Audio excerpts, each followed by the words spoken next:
তো 10 নম্বরে যেই ভুলটি আমরা আপনাদের সামনে তুলে ধরবো সেটি হলো এটি বিশেষ করে আমাদের সম্মানিতা মা বোনদের উদ্দেশ্যে। পবিত্র শাহরে রমাদানে আল্লাহ সুবহানাহু ওয়া তাআলা মা বোনদেরকে আল্লাহ পাক একটি রুখসত দিয়েছেন, যা আমাদের সম্মানিত মা বোনেরা তাদের নিয়মিত যে মাসিকের সময়, হাইজের সময়, এই সময়টুকু তারা সিয়াম পালন করবেন না। পরবর্তীতে তারা রমাদানের পরে তাদের সুযোগ সুবিধা মতো তারা এই সিয়ামগুলো কাজা করবেন। কিন্তু যেই কয়দিন তারা সিয়াম পালন করবেন না, এই কয়দিন তারা স্বাভাবিকভাবে খাওয়া দাওয়া করবেন, সিয়াম ভেঙে ফেলবেন।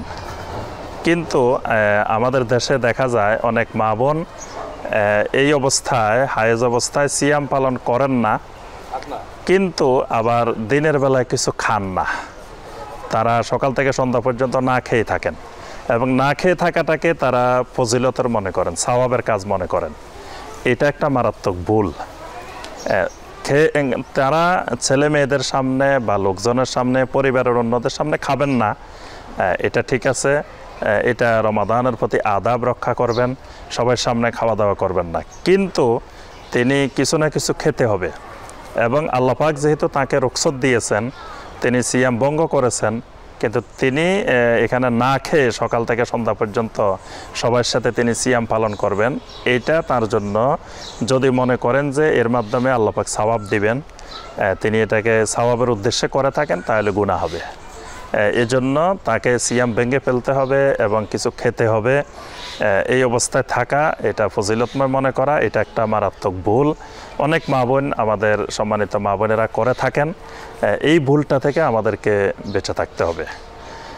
এরপরে আমরা 11 নম্বর ভুল, যে ভুলটি আমরা তুলে ধরব সেটি হলো আমাদের তারাবির সলাতকে অন্যান্য সলাত থেকে ভিন্ন রূপে আদায় করা। অর্থাৎ কোনো কোনো এলাকায় আমরা ছোটোবেলায় শুনতাম, বলতো যে তারাবি মানে তাড়াতাড়ি, যত তাড়াতাড়ি তারাবি পড়া যায় তত বেশি সওয়াব।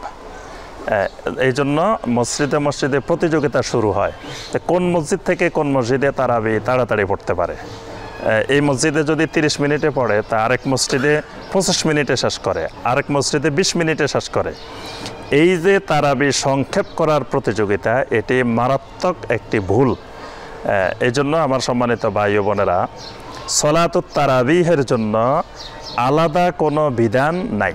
অর্থাৎ অন্যান্য ফরজ সলাত, ওয়াজিব সলাত, সুন্নতে মুআক্কাদা সলাত, নফল সলাত, সেগুলো আমরা যেভাবে আদায় করব, ঠিক একই নিয়মেই সলাতুত তারাবি আদায় করতে হবে।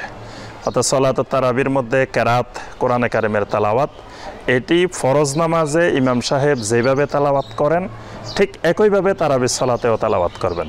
এখানে তারাবির কারণে অতি দ্রুত গতিতে তেলাওয়াত করা যাবে না।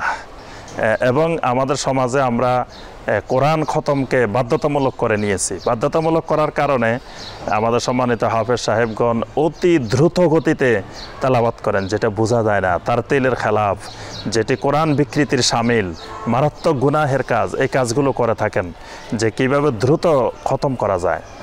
তারপরে দেখা যায় আমরা রুকুর মধ্যে সুন্দরভাবে 3 বার তাসবিহ পড়তে পারি না। তারপরে রুকু থেকে দাঁড়ানোর পরে সুন্দরভাবে স্থিরভাবে, ধীরস্থিরভাবে তাআদিলে আরকান হয় না। সেজদার মধ্যে 3 বার সুন্দর করে তাসবিহ পড়া যায় না। 2 সেজদার মাঝখানে বসা যায় না। তাশাহুদ, দরুদ পড়া যায় না। অর্থাৎ দ্রুত গতিতে তাড়াতাড়ি সংক্ষেপে সলাতুত তারাবি শেষ করা, এটা আমাদের একটা মারাত্মক ভুল এবং বাংলাদেশে এটি বহুল প্রচলিত ভুল। অধিকাংশ মসজিদে আমাদের ভাইয়েরা এই ভুল করে থাকেন। যে এজন্য যে সকল ভাইয়েরা মসজিদের দায়িত্বে আছেন, যে সকল ভাইয়েরা মসজিদের সম্মানিত মোতাওয়াল্লি, সম্মানিত সভাপতি, সম্মানিত সেক্রেটারি যারা আছেন, তারা অবশ্যই তাদের উপরে এটা দায়িত্ব, কর্তব্য যে তারা তাদের মসজিদগুলোতে, তাদের নিয়ন্ত্রণে যে মসজিদগুলো আছে, সেই মসজিদগুলোতে অবশ্যই তারাবিকে আলাদা পদ্ধতিতে পড়াবেন না। আপনি হাফেজ সাহেবকে, ইমাম সাহেবকে বলে দিবেন যে ফরজ সলাত যেভাবে আদায় করি আমরা, ঠিক একইভাবে সলাতুত তারাবি আদায় করব। তেলাওয়াত এখানে ভিন্নতর কোনো তেলাওয়াত হবে না। ফরজ সলাতে যেরকম তেলাওয়াত, সলাতুত তারাবিতেও একই রকম তেলাওয়াত। এরপরে রুকু সাজদা বৈঠক সবগুলো যেন সুন্নাহ রক্ষা করে, ফরজ রক্ষা করে, ওয়াজিব রক্ষা করে, যেন আমাদের রুকু সাজদা বৈঠকগুলো হয়।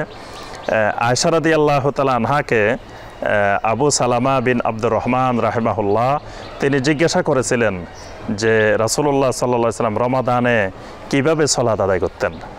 আম্মা জান আয়েশা রাদিয়াল্লাহু তাআলা আনহা বলেন, আল্লাহ রাসূল সাল্লাল্লাহু আলাইহি ওয়াসাল্লাম রমাদান এবং গায়রে রমাদান সব সময় তিনি 11 রাকাতের বেশি সালাত আদায় করতেন না। আর ফাকানা ইউসাল্লি আরবান, তিনি 4 রাকাত সালাত আদায় করতেন। ফালা তাসআল আন হুসনিহিন্না ওয়া তুলিহিন্না, কত সুন্দরভাবে তিনি আদায় করতেন, কত দীর্ঘ করে লম্বা করে তিনি আদায় করতেন, সে ব্যাপারে তোমরা আমাকে প্রশ্ন করিও না। ওয়া ইউসাল্লি আরবান ফালা তাসআল আন হুসনিহিন্না ওয়া তুলিহিন্না, তারপর আবার 4 রাকাত আদায় করতেন, কত সুন্দর কত লম্বা করে তিনি দীর্ঘ সময় ধরে আদায় করতেন, তোমরা আমাকে সে ব্যাপারে প্রশ্ন করিও না।